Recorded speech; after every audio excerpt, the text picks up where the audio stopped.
Hello, everybody in the Midwest and beyond. Hopefully, you're looking forward to spring and baseball and everything that comes with it, like I am.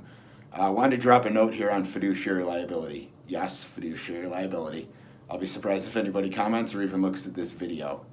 It's just not as sexy as the other lines. You have no fraud like on the D&O. You have no Me Too issues on the EPL and sexual harassment. There's nobody stealing that's a longtime employee. There's no hacker in the background. There's nobody getting kidnapped. So it really kind of flies under the radar when people are talking about the management liability and professional suite. But wanted to spend some time here to drop a couple notes on the increased litigation we're seeing in the space, as well as give you some pointers on selling it. And first, really diving into where we're at in the litigation space. A really high judge in the land said ERISA standards are the highest known to law, which is insane to come out of any high judge's mouth, but that's where ERISA law is, ERISA standards are right now. The second is, and I'm looking at the screen here so I don't totally bodger it, it's Sybil versus Edson case. This was over ERISA fees on the 401k plans, and basically this ruling increased litigation across the space, and really brought more attention to the fees that are being put on 401k plans by the plan administrators.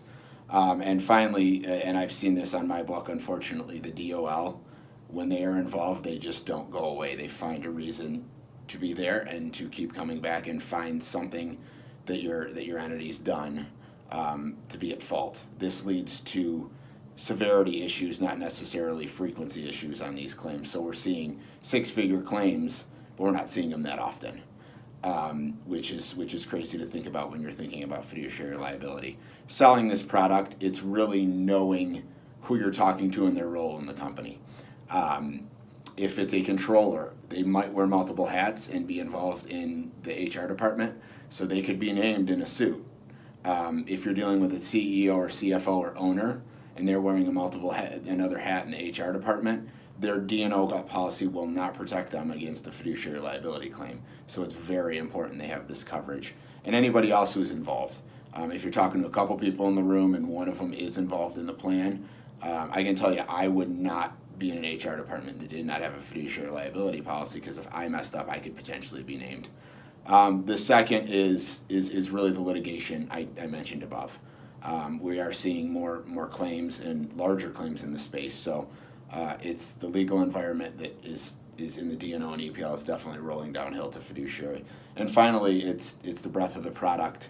It's the sublimits that are offered from the $250,000 to $500,000, $1 million HIPAA limit, $250K on the Affordable Care Act, and everything in between. Settler coverage is somewhat automatic, so you're getting a great product for somewhere between $1,000 and $2,000 if you're talking about a standard private company on the street.